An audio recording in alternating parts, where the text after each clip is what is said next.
ജീവിത സാഹചര്യം, വീട്ടുകാരുടെ നിർബന്ധം, സ്വന്തം താല്പര്യങ്ങൾ, അങ്ങനെ കാരണങ്ങൾ പലതാണെങ്കിലും പ്രവാസിയായി കഴിഞ്ഞാൽ എല്ലാവരുടെയും ജീവിതചര്യ ഏറെക്കുറെ ഒരുപോലെയാണ്. വാരാന്ത്യങ്ങളിൽ മാത്രം തങ്ങൾക്ക് വേണ്ടി സമയം മാറ്റിവെക്കാൻ കഴിയുന്ന പ്രവാസികൾ. എന്നാൽ വഴിമാറി സഞ്ചരിക്കുന്ന ചില ആൾക്കാരുണ്ട്. ഈന്തപ്പനകളുടെ നാട്ടിൽ ഒരിടവേളയിൽ ഇന്ന് നമ്മളോടൊപ്പം ചേരുന്നത് പ്രൊഫഷൻ കൊണ്ട് എഞ്ചിനീയറും പാഷൻ കൊണ്ടൊരു ഫോട്ടോഗ്രാഫറും Jojo George lovers club team ഖത്തറിന്റെ പ്രസിഡന്റുമായ ശ്രീ സുബാൽ സുബകനാണ്.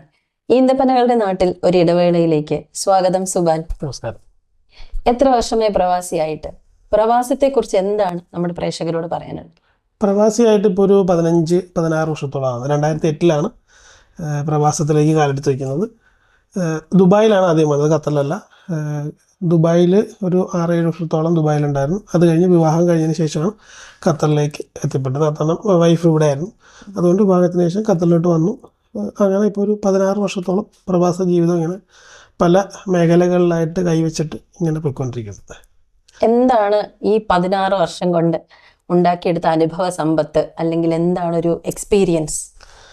എൻ്റെ പ്രധാന മേഖല എന്ന് പറയുന്നത് എഞ്ചിനീയറിംഗ് ആണ്. എഞ്ചിനീയറിംഗ് മേഖലയാണ്. സിവിൽ എഞ്ചിനീയറാണ്. എസ്റ്റിമേഷൻ എഞ്ചിനീയറായിട്ടാണ് വർക്ക് ചെയ്യുന്നത്. എന്നിരുന്നാൽ പോലും തീരെ താല്പര്യമില്ലാത്തൊരു മേഖലയായിരുന്നു. ഒരിക്കലും പ്രവാസത്തിലോട്ട് എത്തിപ്പെടരുത് എന്ന് ആഗ്രഹിച്ചിരുന്നൊരു വ്യക്തിയായിരുന്നു. കാരണം അച്ഛൻ പ്രവാസിയായിരുന്നു. അപ്പം നമ്മൾക്ക് ഒരുപാട് ബാല്യകാലത്തിൽ അച്ഛൻ്റെ സ്നേഹവും ഒക്കെ നമ്മൾ ഒരുപാട് നഷ്ടപ്പെടുത്തിയ ഒരാളാണ്. അതുകൊണ്ട് ഒരിക്കലും പ്രവാസത്തിലോട്ട് പോകരുത് എന്നുള്ളൊരു ആഗ്രഹത്തിൽ നാട്ടിൽ തന്നെ ഏതെങ്കിലും ഒരു ജോലി തന്നെയായിരുന്നു ആഗ്രഹിച്ചിരുന്നത്. കൂടുതലും എനിക്ക് കുക്കിങ്ങിനോടായിരുന്നു താല്പര്യം ഉണ്ടായിരുന്നത്. ഒരു ഷെഫാകണമെന്ന് വലിയൊരു ആഗ്രഹമായിരുന്നു. കാരണം അമ്മ നല്ല രീതിയിൽ ഭക്ഷണം പാകം ചെയ്യുന്ന ഒരാളാണ്. അപ്പോൾ അതുകൊണ്ട് ഭക്ഷണം ഭയങ്കര ഇഷ്ടപ്പെടുകയും ഭക്ഷണം കഴിക്കാൻ ഇഷ്ടമുള്ള ഒരാളായിരുന്നു. അപ്പോൾ അതുകൊണ്ട് കുക്കിങ്ങിനോട് ഭയങ്കര താല്പര്യമായിരുന്നു. ഷെഫാകണമെന്ന് ഭയങ്കര ആഗ്രഹമായിരുന്നു. പക്ഷേ നമ്മുടെ പാരമ്പര്യം എന്ന് പറയുന്നത് പോലെ പ്രവാസിയുടെ മകൻ പ്രവാസി ആകുക എന്ന് പറയുന്നത് പോലെ തന്നെ പ്രവാസത്തിലോട്ട് തന്നെ തള്ളപ്പെട്ടു. 2008 തൊട്ട് എൻജിനീയർ ആയിരുന്നു. പക്ഷേ ഇപ്പോൾ കുറച്ച് കാലമായിട്ട് കലാമേഖലകളിലോടൊക്കെ ഇങ്ങനെ ഖത്തറിൽ വന്നതിന് ശേഷം, ദുബായിലായിരുന്ന സമയത്ത് അങ്ങനെ കലാപരമായിട്ടുള്ള കാര്യങ്ങളിലൊന്നും ഇടപെട്ടിട്ടില്ല. പക്ഷേ ഖത്തറിൽ വന്നതിന് ശേഷം അതിനൊരുപാട് അവസരങ്ങളുണ്ട്. ഇപ്പം കുറേ കലാപരമായിട്ടുള്ള കാര്യങ്ങളും ഫോട്ടോഗ്രാഫിയിലോട്ടൊക്കെ കൂടെ എന്താ പറയുക ചെയ്യുന്നുണ്ട്. അപ്പോൾ കുക്കിംഗ് പാഷനാണെന്ന് പറഞ്ഞു, ഫോട്ടോഗ്രാഫി പാഷനാണെന്ന് പറഞ്ഞു. ഈ ജോലി തിരക്കിനിടയിൽ ഇതിനൊക്കെ സമയം കണ്ടെത്തുന്നുണ്ടോ, കിട്ടാറുണ്ടോ? കുക്കിംഗ് ആയിട്ട് ഇപ്പോൾ അങ്ങനെ ഒന്നും ചെയ്തില്ല. വീട്ടിൽ അല്ലെങ്കിൽ നമ്മൾ എന്താ പറയുക, എല്ലാവരും കൂടെ ഒത്തുകൂടുന്ന നിമിഷങ്ങളൊക്കെ ഉണ്ടാകുമ്പോൾ എന്തെങ്കിലും ചെറിയ ചെറിയ കാര്യങ്ങൾ ചെയ്യുന്നതല്ലാതെ കുക്കിങ് ഒരു അന്ന് തന്നെ എൻജിനീയർ ആയതോടുകൂടി കുക്കിങ്ങിൻ്റെ പാഷനൊക്കെ നഷ്ടപ്പെട്ടു പോയി. പക്ഷേ ഫോട്ടോഗ്രാഫി ഇവിടെ ഖത്തറിൽ വന്നതിന് ശേഷം ഫോട്ടോഗ്രാഫി മേഖലയിൽ ഒരുപാട് അനുഭവ സമ്പത്ത് കിട്ടി. നമുക്കിവിടെ ഒരു ഫോട്ടോഗ്രാഫി മലയാളം ഖത്തർ എന്ന് പറയുന്ന ഒരു സംഘടനയിൽ ഒരു ഭാഗമാകാൻ പറ്റി. അതുപോലെ തന്നെ കലേഷ് എന്ന് പറയുന്ന ഒരു സുഹൃത്തുണ്ടായിരുന്നു. പുള്ളിയുടെ കൂടെ നമ്മൾ നിന്നിട്ട് കുറേയധികം ഫോട്ടോഗ്രാഫിയുമായിട്ട് ബന്ധപ്പെട്ട അറിവുകളൊക്കെ നേടി. ഇപ്പം അറിയപ്പെടുന്നതാണ്, കുറച്ച് പേരെങ്കിലും അറിയപ്പെടുന്ന ഒരു ഫോട്ടോഗ്രാഫറാണെന്ന് വേണമെങ്കിൽ പറയാം.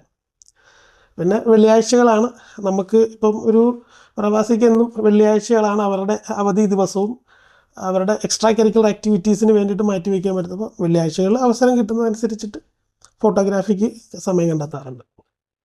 ഞങ്ങളുടെ ഈന്തപ്പനകളുടെ നാട്ടിൽ ഒരു ഇടവേളയുടെ പ്രേക്ഷകരോട് എന്താണ് ഒരു ഉപദേശം, അല്ലെങ്കിൽ ഒരു അനുഭവം, എന്തെങ്കിലും ഒന്ന് അവർക്ക് കൊടുക്കാൻ പറഞ്ഞാൽ എന്തായിരിക്കും പറയുന്നത്? അല്ല, നമ്മളൊരു ഇപ്പോൾ പ്രവാസി എന്നുള്ള നിലയിൽ എനിക്ക് പറയാനുള്ളത് പ്രവാസത്തിനെ കുറിച്ചിട്ടാണ് പറയുന്നത്. അപ്പം ഇവിടെ ഒരുപാട് പ്രവാസികൾ ഉണ്ട്. അവരെല്ലാവരും പ്രവാസി ആയതുകൊണ്ട് നമുക്ക് മറ്റൊന്നും ചെയ്യാൻ പറ്റില്ല എന്നുള്ളൊരു ഞാൻ പരിചയപ്പെട്ട കുറേ പേരുണ്ട്. ഇപ്പം കാരണം ആ ജോലി കഴിഞ്ഞു, പിന്നെ ക്ഷീണമാണ്, റെസ്റ്റ് എടുക്കുക എന്നുള്ളത് മാത്രമാണ് പലരും ഇതാക്കുന്നത്. പക്ഷെ നമ്മുടെ ഇഷ്ടം നമ്മളൊരു എല്ലാവർക്കും അവരുടേതായിട്ടുള്ളൊരു പാഷനുണ്ട്. ആ പാഷൻ 100% ഉപേക്ഷിച്ചിട്ടാണ്. കാരണം ആരും പ്രവാസിയാകാൻ ഇഷ്ടപ്പെടുന്നവരല്ല. അവരുടെ ആ ഇഷ്ടം ഉപേക്ഷിച്ചിട്ട് തന്നെയാണ് പ്രവാസത്തിലോട്ട് കാലെടുത്ത് വയ്ക്കുന്നത്. പക്ഷേ നമുക്ക് കിട്ടുന്ന ഒരു ദിവസമാണെങ്കിലും ഒരു മണിക്കൂറാണെങ്കിലും നമ്മളുടെ ഇഷ്ടങ്ങൾക്ക് കുറച്ച് സമയം കണ്ടെത്തുകയാണെന്നുണ്ടെങ്കിൽ നമ്മളുടെ ജീവിതത്തിന് കുറച്ച് അധികം മാറ്റങ്ങളുണ്ടാകും. കാരണം ഞാൻ ഈ ഫോട്ടോഗ്രാഫി അല്ലെങ്കിൽ മറ്റ് കാര്യങ്ങളിലോട്ട് എത്തിപ്പെട്ടതിന് ശേഷമാണ് കുറേയൊക്കെ നമ്മളുടെ എന്താ പറയുക മറ്റുള്ള വിഷമമുള്ള കാര്യങ്ങളൊക്കെ നമുക്ക് ബാലൻസ് ചെയ്യാൻ പറ്റിയിട്ടുള്ളത്. അതുപോലെ തന്നെ ഇവിടെ നമ്മുടെ സിനിമാ താരം ജോജു ജോർജ്, എൻ്റെ ഒരു സ്നേഹ കൂട്ടായ്മയുണ്ട്, അതിൻ്റെ ഒരു ഭാരവാഹിയും അതിൻ്റെ പ്രസിഡന്റ് സ്ഥാനം വഹിക്കുന്ന ഒരു വ്യക്തിയാണ്. അപ്പോൾ നമുക്കൊരു ഒരുപാട് കുടുംബങ്ങളുടെ ഒരു കൂട്ടായ്മ നമ്മളുടെ ഒപ്പം ഉണ്ട്. അപ്പോൾ അതിലൊക്കെ ചെല്ലുമ്പോഴും ആ കൂട്ടായ്മയോട് ചേർന്നിട്ടുള്ള പ്രോഗ്രാമുകൾ ചെയ്യുമ്പോഴൊക്കെ നമുക്ക് സന്തോഷമാണ്. അപ്പം അതുപോലുള്ള കൂട്ടായ്മകളിലോ അല്ലെങ്കിൽ നമുക്ക് ഇഷ്ടപ്പെട്ട പാഷൻ റിലേറ്റഡ് ആയിട്ടുള്ള എന്തെങ്കിലും കാര്യങ്ങൾക്കൊക്കെ നമ്മൾ കുറച്ച് സമയം കണ്ടെത്തിയാൽ അത് നമ്മൾക്ക് വളരെയധികം ചേഞ്ചസ് നമുക്ക് ഉണ്ടാക്കും എന്നാണ് എൻ്റെ ഒരു അഭിപ്രായം. ഈന്തപ്പനകളുടെ നാട്ടിൽ ഒരു ഇടവേളയിലൂടെ അനുഭവം പങ്കുവയ്ക്കാൻ ഞങ്ങളോടൊപ്പം ഇന്നിവിടെ വന്ന സുബാലിന്